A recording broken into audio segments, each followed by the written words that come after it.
closest in my circle? Who the one who be the snakes? Who gon' fold up under pressure? Who gon' understand the stakes? Who gon' wait to get their food to try to take from off my plate? Who the love? Who gon' understand I'm hurt? Who gon' love me unconditionally and try to make it work? Who gon' party once I'm gone and shed a tear once I'm in dirt? I ain't asking for too much, I'm trying to understand my worth. Welcome to the next episode of Give Me My Crown Podcast. Give Me My Crown Podcast. We back with another episode of the Give Me My Crown Podcast. Yes. And this episode, we're going to, I know last episode went over what NFL, NBA, kind of did a little dive into sports. Yeah. This episode, we'll kind of touch on the current base of the economy, kind of what we think is doing, what it looks like, what we think is going to happen, and then kind of get them a little bit more stuff as far as finances, economy type stuff. And I'm going to have some questions for you as we go, Tony, just so you know. All right. So as we know right now, the big thing is the economy because of obviously what's going on in the Middle East. What's going on? With the war in the Middle East. So gas prices are one thing that's higher right now. And I don't know about you.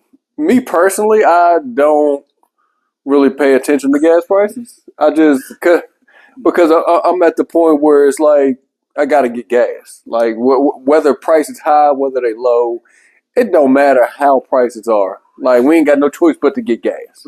I mean, do we want to walk? Exactly. Like, there's no other alternative. And maybe if somebody's on a budget, right? Yeah. You say, I'm not going to go here, but I'll go here. Yeah.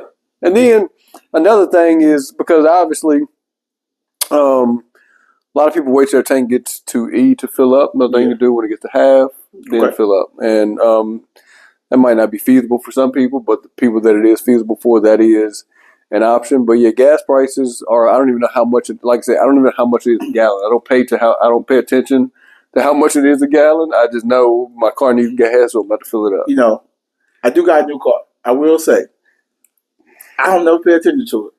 But the first time I ever seen triple digits on there. Oh, yeah. I was like, hold up. Yep. I'm like, okay, I ain't got a car no more, so it's a little different. Now, I got another question. Yes. Didn't we just go to Venezuela? Didn't we just what? Didn't we just go to Venezuela? Like, yes. Went down there, right? I thought we was going to give this oil up. I'm just throwing it for a little humor. I thought we was going to give you oil up. So oil prices would be this high.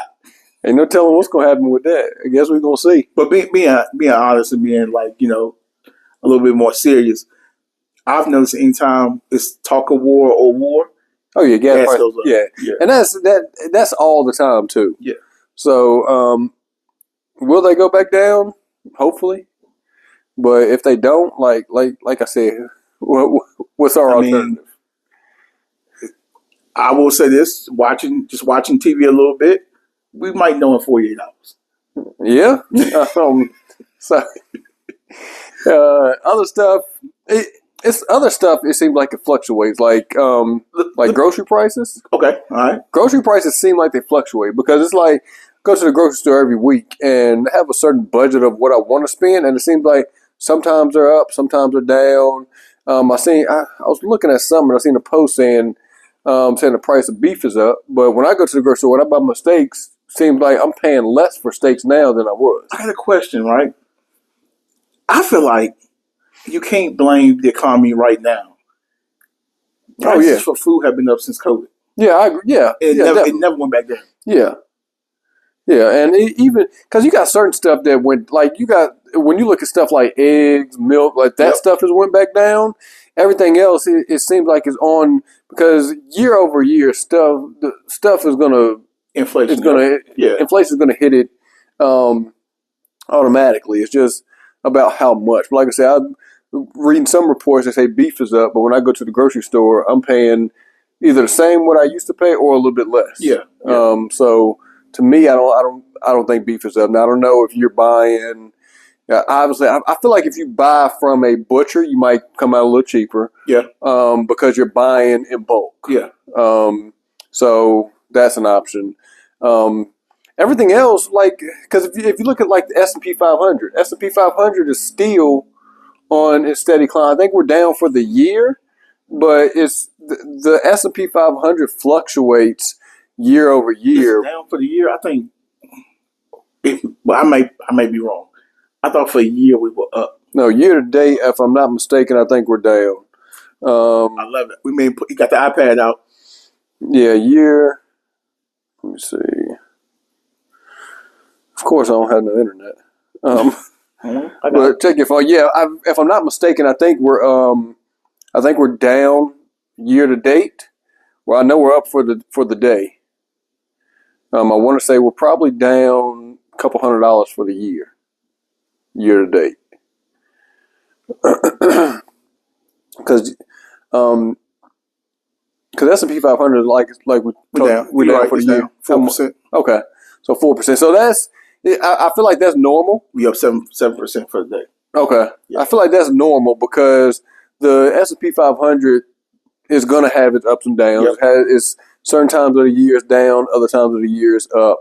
But it's one of those things that is, if you look over the past 5 years, 10 years, it's a steady climb. Yep. Obviously, you'll have those dips just as with any type of stock, any type of investment that you have. But overall, we are up long term. So, question like this, is a financial question too. Yeah. Let's say for people who are in this time, like right now, say the economy's bad. For the people who say it's bad, are there small tips you could give them to either get out of the situation they're in, or to be able to save in what they consider bad times? So it depends, because there is, when you look at as a financial coach, when I look at people's budgets, or lack thereof, there's a bunch of stuff that people spend money on that they don't necessarily need to. And what I mean by that, you have your wants and you have your needs. Your needs is obviously your house payment, water bill, light bill, things like that. Yeah. Needs are going out to eat, entertainment, new clothes, new shoes. It's just stuff that you don't necessarily need.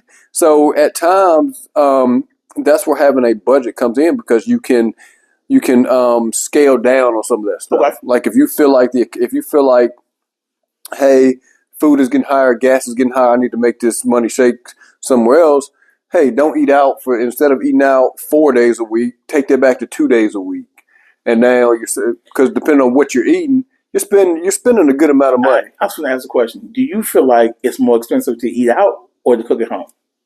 I definitely think so it depends on family size. So if you got family of 4. Family of 4, I feel like in the long run it's cheaper to eat at home. Okay. The reason I say that is because most time, if you think about it, if you cook a meal, a lot of times if you cook a good portion size meal, you're going to have enough left over for the next day. Where if you eat out now, shoot, with me and my wife, 2 kids. Yeah. For us, eating out is easily $40. Gotcha. And that's at Chick-fil-A or Wendy's. So it's easily $40. For $40. See, but y'all getting like regular people stuff, right? Yeah. Say for instance, everybody getting combo meals.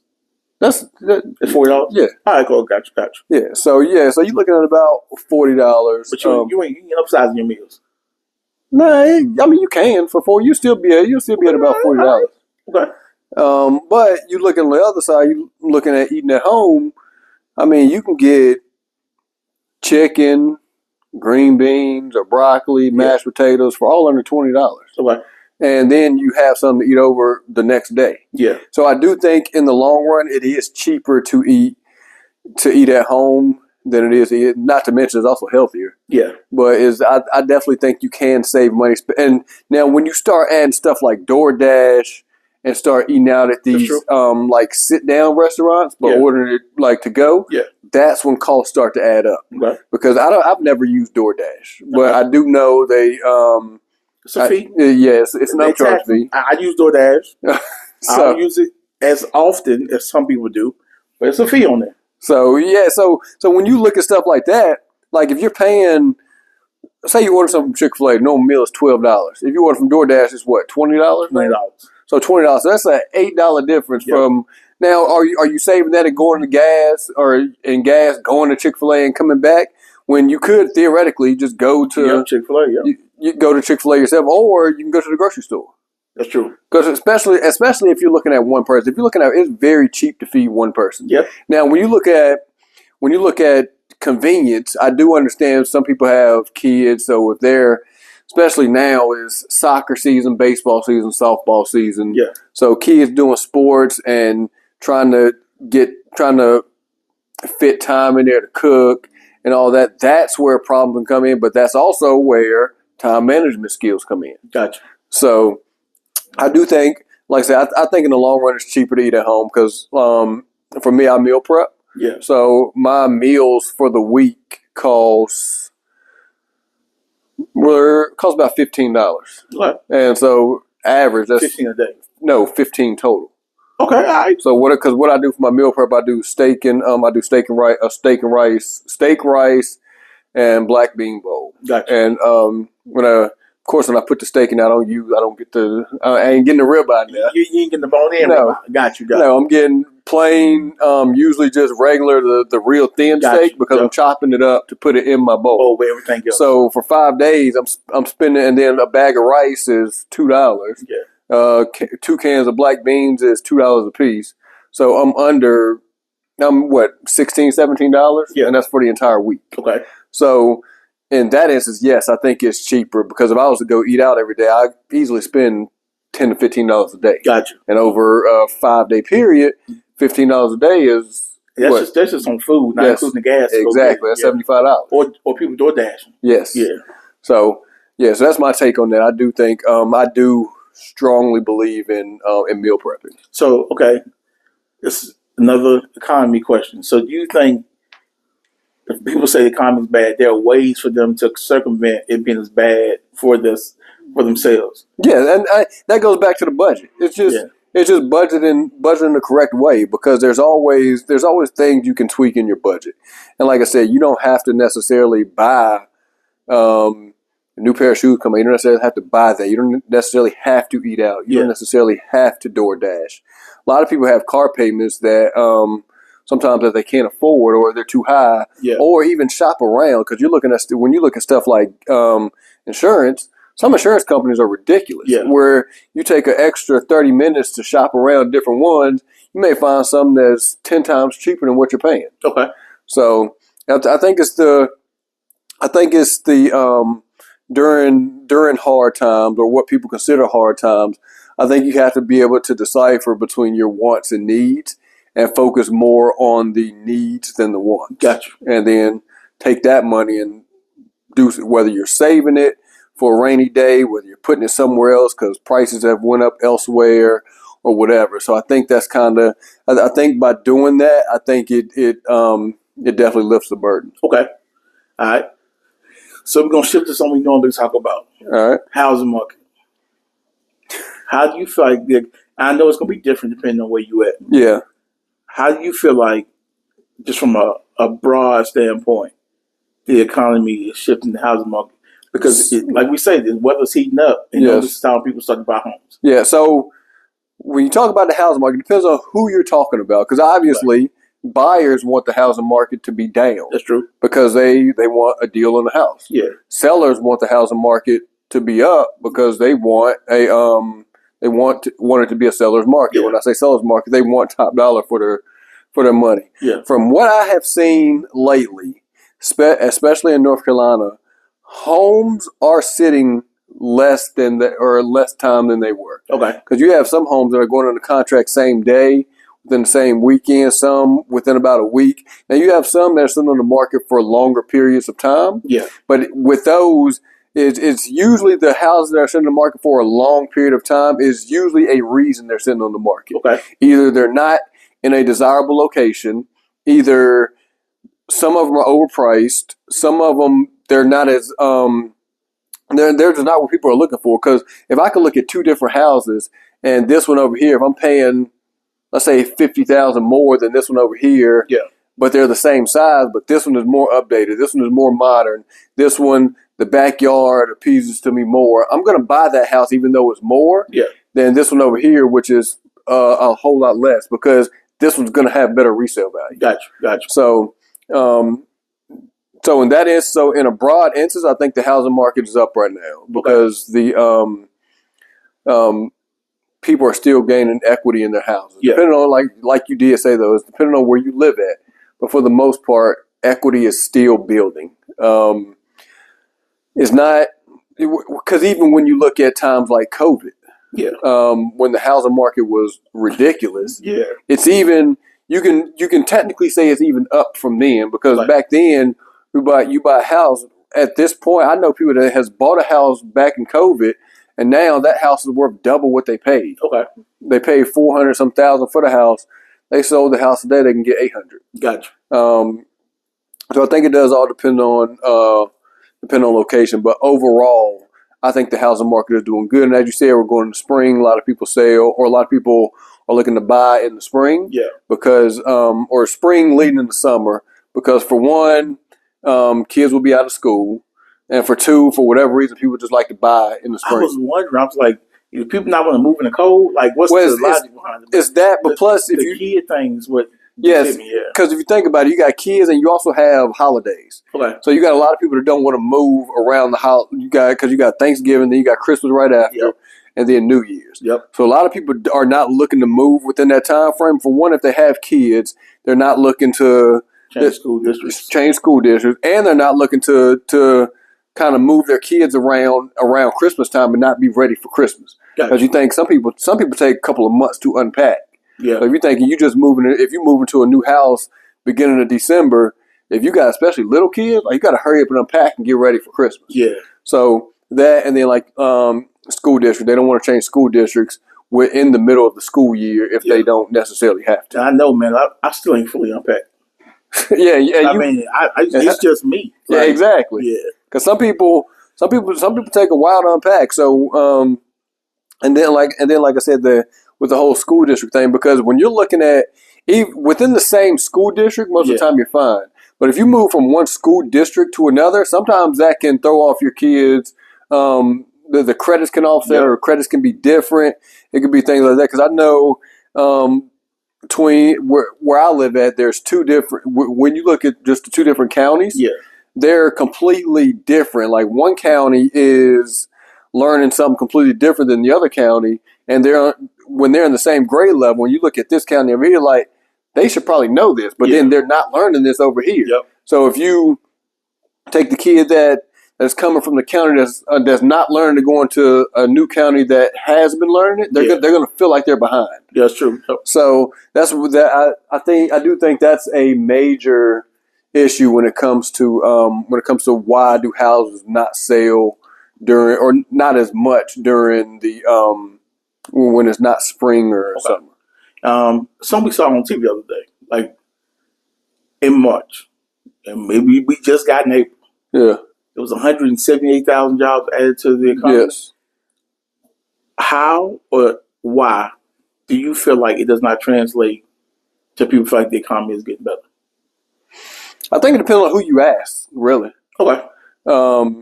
Yeah, because feelings, anybody can have a feeling. Yes. So I think it's all dependent on who you ask. Because you ask one person, hey, how's the economy doing? Man, the economy is doing horrible. Yeah. Ask another person, hey, how's the economy doing? Oh, it's doing great. It's doing great. So like people say it's doing great for me. Yes. Whether it might be horrible for somebody else, but it's doing great for me. So and it depends on how you use the economy too. Yeah, that's true. Whether you're looking at the stock market, you're looking at investments, you're looking at crypto, Forex, all this stuff is, you can make money off of all this stuff when you look at the economy, whether the economy is up or down. And that's with futures, options, crypto, Forex, day trading. Future options now, crypto. Exactly. Yeah. So even in a down market, if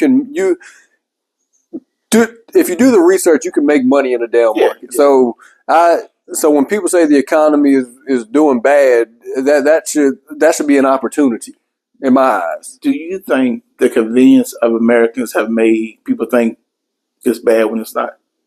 Yes, I think so. I think we've gotten so used to a way. And when it's not that exact way is because if you look at housing market interest rates, for instance. Yeah. Back in the day, they were 10, 12, 15%. Yep. But now we think 6% is ridiculously high. I think a lot of people got so used to COVID interest rates when they were 2%. But COVID was just a small period of history. Exactly.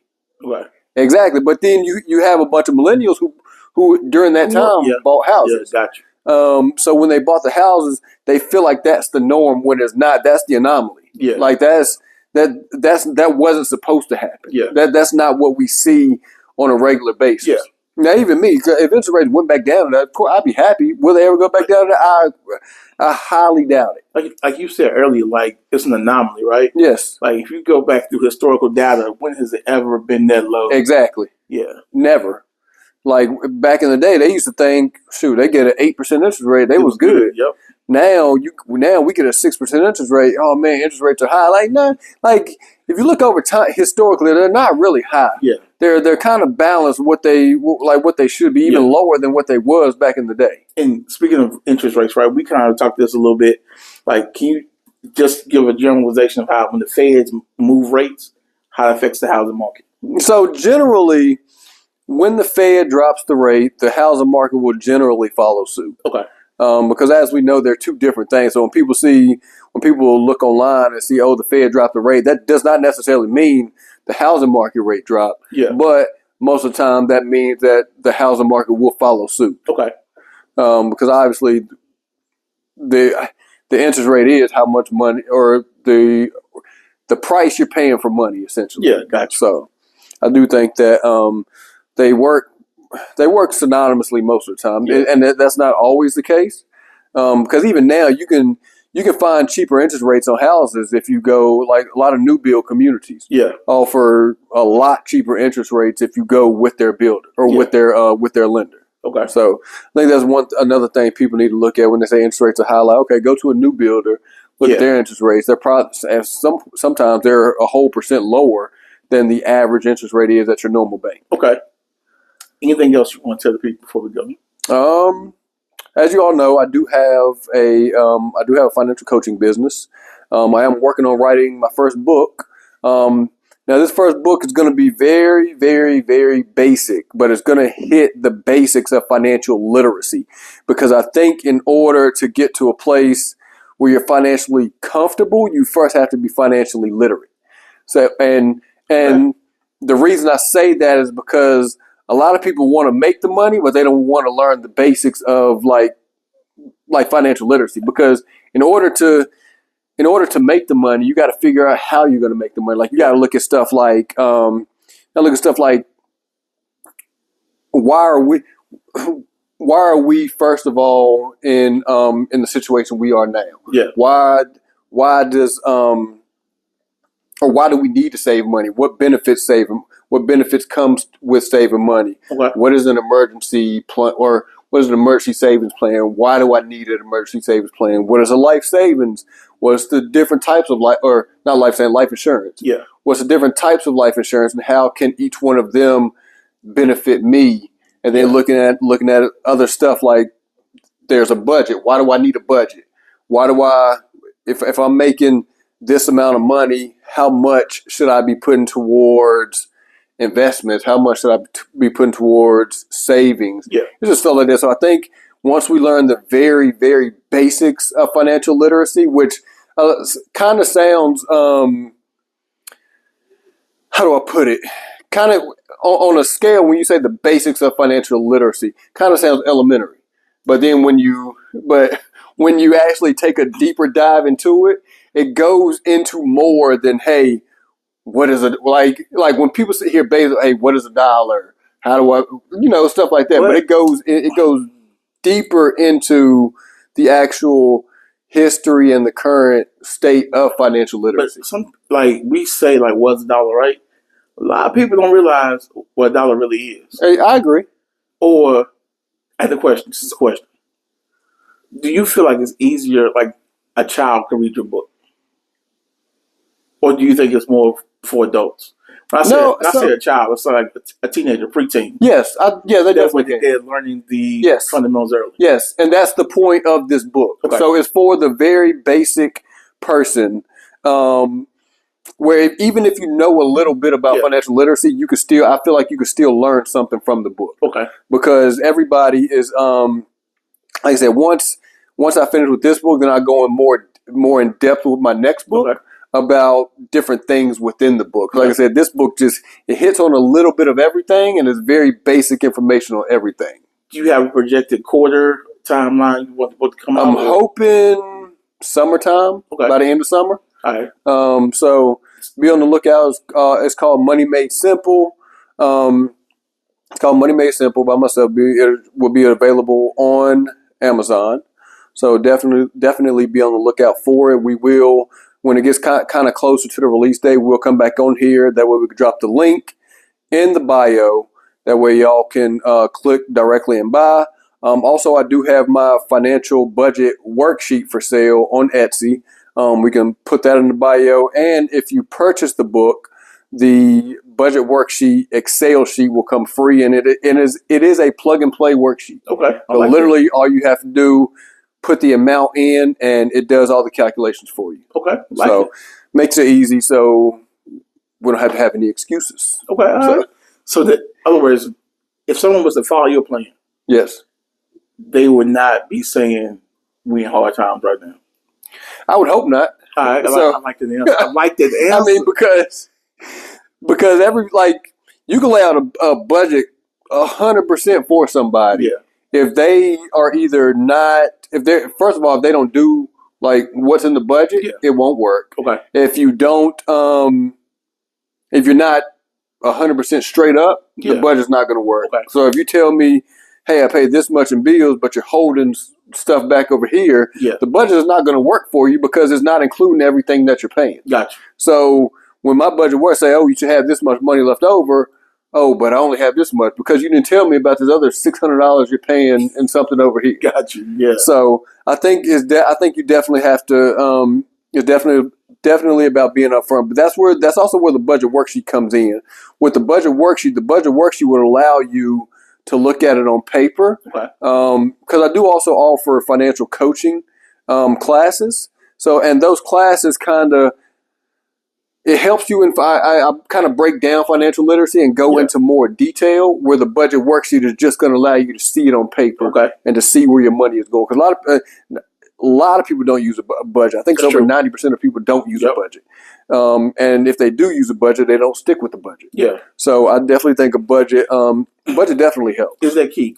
Consistency with the budget. That's key, right? Yes. Okay. Because a lot of times within that first 2 to 3 months, you're not going to see a difference. Giving too much. Y'all wait. Let them get in the book.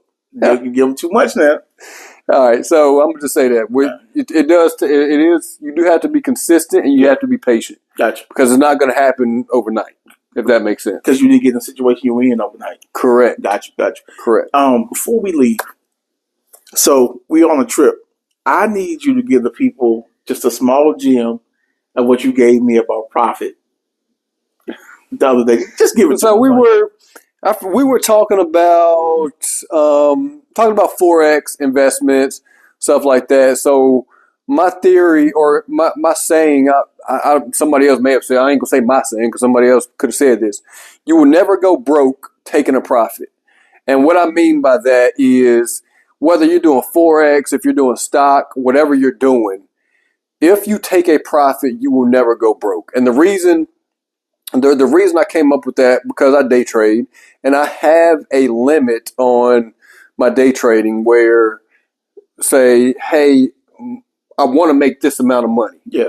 And I've trained myself to not get greedy. Yeah. Where, if I make this amount of money, I may let it go up a little bit, but then I'm going to put a stop loss on it where if it drops back down below the amount that I said I'm going to make, I'm going to kill it right there. Okay. I'm going to take my profit. Yeah. Instead of say, hey, if my goal is, say my goal is $100 a day. Yeah. As soon as I hit $100 a day, if it goes up to $120 a day, hey, as soon as it starts coming back down just a little bit, as soon as it hits that 100, I'm automatically selling. Gotcha. Whereas I say, some people may say, oh, I hit that $100 within a couple of minutes. Okay, now I bet I can hit 200 within a couple of minutes. And then even if it does hit that 200, I bet I can hit 300, and then you lose it all. Gotcha. So That's that's the motto I live by. You will never go broke taking a profit. So anytime you take the profit and stay consistent and disciplined in what you were doing, then most of the time you'll be good. Gotcha. And I practiced that today. Yes. Also have. It also goes with having a stop loss or having a bottom number you're willing to lose. And because if you look at a lot of things, you're going to have, especially with investments, you're going to have more losses than wins. That's true. You just need your wins to be larger than your losses. Yep. So, but I go over that in my book too. So. Hey, look, man, that's all y'all getting right now. Like, anything else you want to say? Nah, just definitely be on the lookout for it. We'll be back on here, like I said, once we get closer to the release date, to drop the link in the bio so it can be purchased. And I'm officially set up now, so we can start podcasting on a regular now, people. I was in the transition of a move, but now everything's set up. Yeah, because we've been off for a while. We did the last one on sports, and then this one, and then we've been off for a while. But hopefully, we can get back more on a more consistent basis. Yes. Like you said, you changed jobs, moved states. I ain't changed jobs. I relocated for my job. Changed positions. Yeah. And so hopefully we can get back on a more consistent basis now. Yeah. But as we say before we get off every podcast, this is more than a podcast. We handing out crowns. Hand them out. Who the realest in my circle? Who the one who be the snakes? Who gon' fold up under pressure? Who gon' understand the stakes? Who gon' wait to get their food to try to take from off my plate? Who the love? Who gon' understand I'm hurt? Who gon' love me unconditionally and try and make it work? Who gon' party once I'm gone and shed a tear once I'm in dirt? I ain't asking for too much, I'm trying to understand my